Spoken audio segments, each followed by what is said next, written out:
माँ के नजदीक इस रूहे ज़मीं पे सबसे बड़ा बखील इंसान वो है जो आपके पास इल्म हो और आप दूसरों को ना सिखाए, उसी इल्म के साथ आपकी मौत हो जाए। ये सबसे बड़ा बखील इंसान है। सबसे ज्यादा दौलत कहां है, यह सवाल पूछा गया, जवाब आया कब्रिस्तानों में है। क्यों? इल्म को लेकर दफन हो गए, सिखाए नहीं किसी को। समझ आ रही है बात आपको? सबसे बड़ी दौलत इस दुनिया में कहां है? कब्रिस्तानों में पड़ी है। क्यों? क्योंकि इल्म को सीने में लेकर दफन हो गए, मट्टी में मिल गए, किसी को सिखाए नहीं। तुम में से बेहतर इंसान वो है जो कुरान को सीखे और सिखाए। इसका मतलब सिर्फ कुरान नहीं, अच्छा इल्म भी सीखे और अच्छा इल्म भी सिखाए। आपको फायदा होने वाली चीज आप सीखें और दूसरों को सिखाए। बखालत, कंजूसी, अगर मैं सिखाऊं तो वो टॉप कर जाएगा, मैं सिखाऊं तो ये टॉप कर जाएगी। हाँ, जरूर हो सकता है कि वो टॉप करेगी और आप पीछे रह जाओगे। कुछ दिन पहले, कुछ हफ्ते पहले आप क्लास की टॉपर थी और वो उसका नंबर 5 था आपके सहेली का। आपने अपना इल्म उसको शेयर किया और वो आपसे भारी हो गई, ऊपर आ गई। कसम खुदा की वो क्लास की टॉपर है, लेकिन कुछ दिनों के बाद आप दुनिया में टॉपर बनोगे। वो सिर्फ एक क्लास की टॉपर बनी, आपको अल्लाह ऐसे अपॉर्चुनिटीज देगा, वो छोटी जॉब करती रहेगी, आपको एमएनसी की लीडर बनी भी रहेंगी। ये शेयरिंग की खूबसूरती है।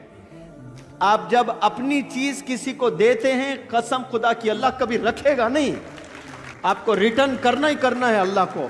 अपॉर्चुनिटीज के शक्ल में अल्लाह सुब्हानहू व तआला आपको देगा। ऐसे अपॉर्चुनिटीज जो आपके जहन ने कभी तसव्वुर भी नहीं किए होंगे कि मुझे ये भी प्लेटफॉर्म मिलेगा।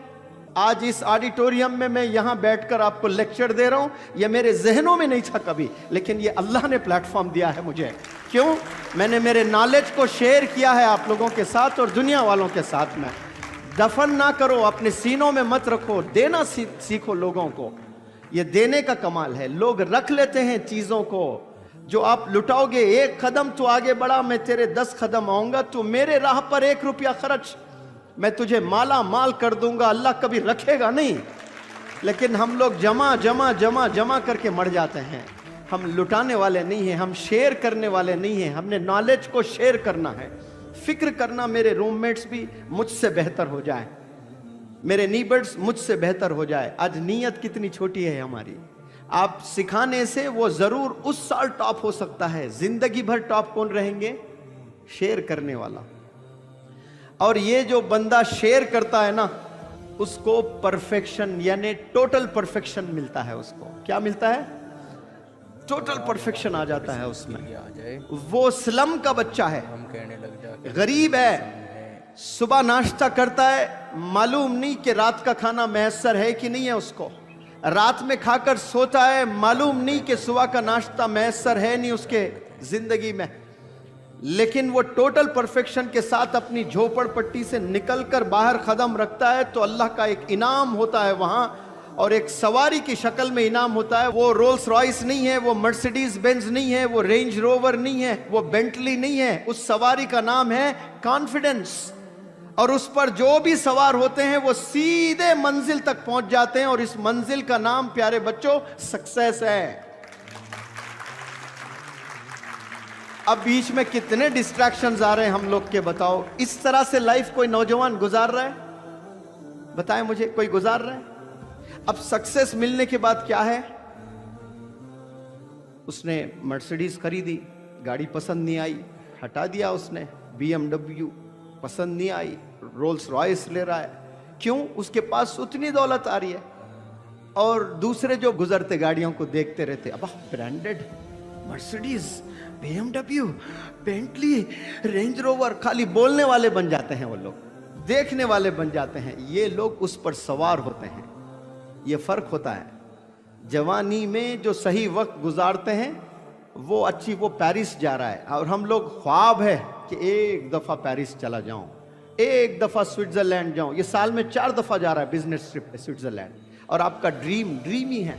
कभी पासपोर्ट नहीं बना पाए आप, स्विट्जरलैंड क्या जाओगे?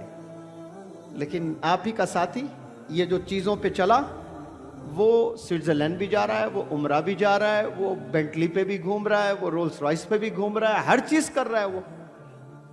जो आप जवानी में समझ रहे थे अरे ये किताबों का कीड़ा है, ये कुछ भी नहीं हो रहा है इसके साथ में, हम देखो कितना एंजॉय कर रहे हैं लाइफ को। आप एंजॉय जरूर कर रहे हो लेकिन शॉर्ट पीरियड ऑफ टाइम के लिए कर रहे हो। ये पूरी रेस्ट ऑफ द लाइफ करने वाला है। और फिर अपनी जनरेशन को अच्छी तालीम देगा, खुशियां देगा। आप शादी तो करोगे, बीवी को खुशी नहीं दे सकते, बच्चों को अच्छे कॉलेजेस में स्कूल्स में पढ़ा नहीं सकते, क्यों? है नहीं आपके पास।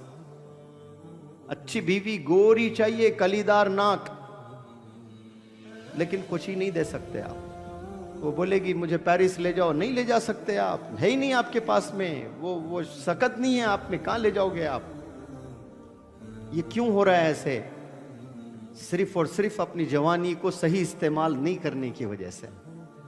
मैं उम्मीद करता हूं कि मेरे इस लेक्चर को आप अपने जहन में 25 साल तक कम से कम बिठा लें, क्योंकि आप मास्टर्स करेंगे, पीएचडी करेंगे, एमफिल करेंगे, तब तक तो ये जहन में रख लें इंशाअल्लाह। समझ आ रही है बात?